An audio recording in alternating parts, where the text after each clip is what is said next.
Baiklah, di sini saya akan menjelaskan tentang pengertian, fungsi, tujuan, peran, dan istilah-istilah dalam kurikulum. Yang pertama itu ada pengertian kurikulum. Nah, maksud dari kurikulum tersebut adalah rangkaian kegiatan belajar mengajar yang terstruktur dan terencana untuk mencapai tujuan pendidikan tertentu. Maksudnya di sini itu seperti sebuah peta jalan yang menuntun proses pembelajaran mulai dari materi yang diajarkan, metode pembelajaran yang digunakan, hingga cara menilai hasil belajar siswa. Yang kedua itu fungsi kurikulum. Nah, di sini ada 4 fungsi. Yang pertama itu sebagai pedoman bagi guru dan siswa dalam proses belajar mengajar. Nah, maksudnya di sini itu kurikulum memberikan arahan tentang apa yang harus diajarkan, bagaimana cara mengajarnya, dan bagaimana cara menilai hasil belajarnya. Nah, yang kedua, sebagai alat untuk mencapai tujuan pendidikan. Maksudnya di sini itu kurikulum dirancang untuk membantu siswa mencapai tujuan pendidikan yang telah ditetapkan, baik secara kognitif, efektif, maupun psikomotor. Yang ketiga itu sebagai wahana untuk mengembangkan potensi siswa. Nah, maksudnya kurikulum memberikan kesempatan bagi siswa untuk mengembangkan potensi mereka secara optimal, baik dalam bidang akademik, keterampilan, maupun karakter. Yang terakhir itu sebagai alat untuk meningkatkan kualitas pendidikan. Nah, di sini maksudnya yang kurikulum yang baik dapat membantu meningkatkan kualitas pendidikan dengan menyediakan materi belajar yang relevan, model pembelajaran yang efektif, dan sistem penilaian yang adil. Selanjutnya ada tujuan kurikulum. Nah, tujuan kurikulum adalah sasaran yang ingin dicapai melalui proses pembelajaran. Nah, di sini ada 2 tujuan, yaitu ada tujuan umum dan tujuan khusus.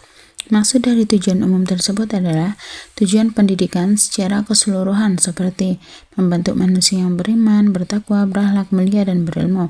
Kalau tujuan khusus itu tuntutan yang lebih spesifik yang ingin dicapai dalam mata pelajaran tertentu, seperti mengembangkan kemampuan berpikir kritis, keterampilan komunikasi, atau pengetahuan tentang suatu bidang tertentu.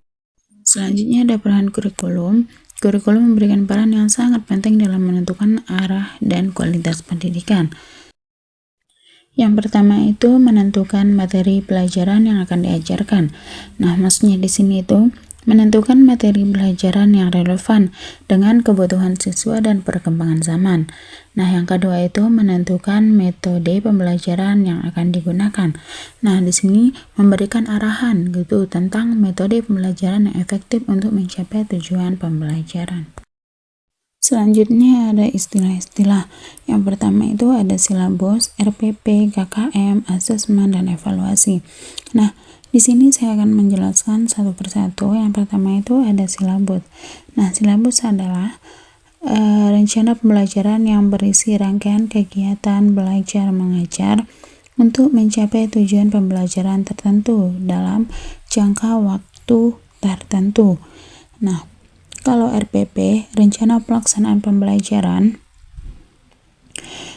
merupakan dokumen tertulis yang berisi langkah-langkah yang akan dilakukan guru dalam melaksanakan proses pembelajaran di kelas untuk satu pertemuan. Nah, RPP tersebut merupakan penjabaran dari silabus untuk satu pertemuan dan menjadi panduan bagi guru dalam menjalankan proses pembelajaran di kelas.